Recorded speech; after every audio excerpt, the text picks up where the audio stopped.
মা, এই কি অবস্থা তোমার? তুমি কাপড় কাচতেছো? দেখতেছিস না আমি এসি ছেড়ে ঘুমাইতেছি। তুমি এসব করতেছো কেন? বুয়া কোথায়? বুয়া সিনেমা দেখতেছে।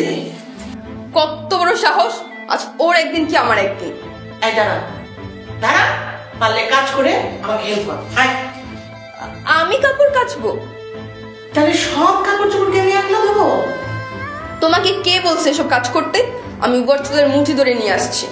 আয় দাঁড়া, তুই না করলে চুপ থাক, তোর কিছু করার হবে না। আরে তুমি ওঠো তো, ওঠো। এই, তুই যাবি যাবি আমার চোখের থেকে? বুঝছি, সব ওই বেটার কারসাজি।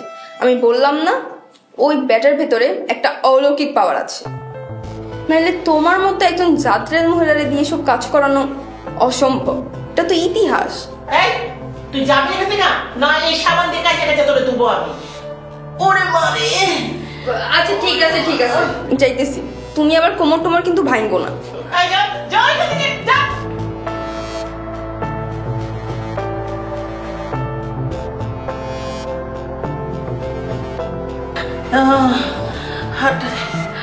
হাতে ব্যথা। তোমার কুবুদ্ধি শুনে আমি ভুল করেছি, আমার ঘর মুছতে হলো।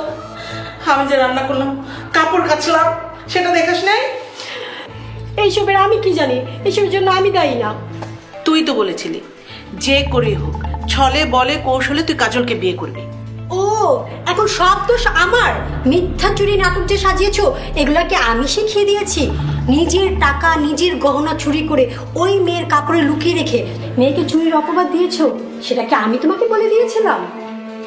তোর জন্য এত কিছু করলাম আর তুই আমাকে এখন দোষারোপ করছিস? আমি কালকেই বাবাকে ফোন দিব, আমি সব কথা বলে দিব। মামলা হলে হোক, আমার তেমন দোষ নেই, আমি কোনো কিছু স্বীকার করবো না। আব্বু আমাকে উদ্ধার করবে। বুঝছি, তোকে কিছুই করতে হবে না, যা করা আমি করব। তুমি কি করতে পারবা তোমার ভালো করেই জানা আছে।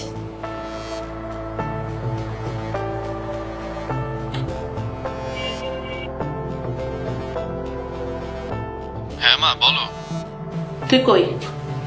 এই তো বাসার নিচে। ঠিক আছে, তাড়াতাড়ি আয়। আসতেছি আমি। কেন, কিছু লাগবে? না, তুই আসলেই হবে। তোকে যা বলেছিলাম সেটা কর গিয়ে। ওকে মাই সুপার মম।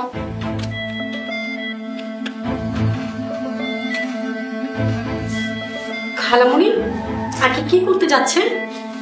ড্রয়িং রুমে।